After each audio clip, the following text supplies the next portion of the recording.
দিল চায় জড়াতে ভালোবাসায় ডুবে মাতাল ঘরে লুট করেছো মন ঝট করে দু চোখের। আসসালামু আলাইকুম এভরিওয়ান। আজকে আমার ভাইয়া আমাদেরকে মুভি দেখাতে নিয়ে গিয়েছিল।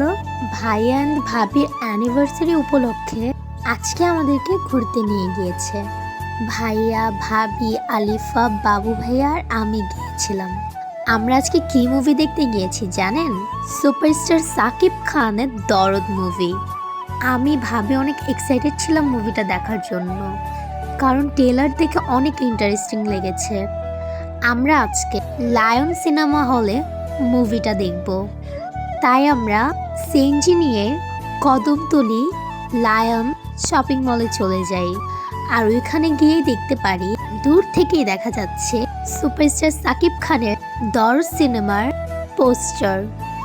তারপর আমরা উপরে চলে যাই, গিয়েই সবার প্রথমে টিকিটটা কেটে নেই। টিকিট কেনার পরে আমরা ওইখানে কিছু ছবি তুলি। আর আসলেই লায়ন সিনেমা হলটা অনেক সুন্দর, ফ্যামিলি নিয়ে যাওয়ার মতো বেস্ট একটা সিনেমা হল। আমরা টিকিট হাতে পাওয়ার পর কিছুক্ষণ ছবি তুলে সিনেমা হলের সামনে চলে যাই। এন্ট্রির সময় আমাদের ব্যাগ চেক করা হয়, আমাদের সাথে যদি কোনো ফুড পেত তাহলে সেটা তারা রেখে দিত। সিনেমা হলে ফুড নিয়ে ঢোকা যেত না। ভিতরেও এত সুন্দর প্লেস, যার কারণে আমরা ওইখানেও কিছু পিকচার তুলি। আর এটার কারণে আমাদের এন্ট্রি নিতে একটু লেট হয়ে যায়।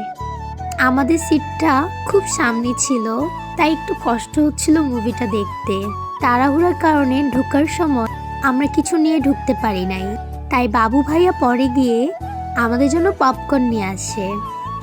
মুভিটা আমাদের কাছে ভালোই লেগেছে, কিন্তু প্রথমে 40 মিনিট আমাদের জন্য একটু বোরিং ছিল।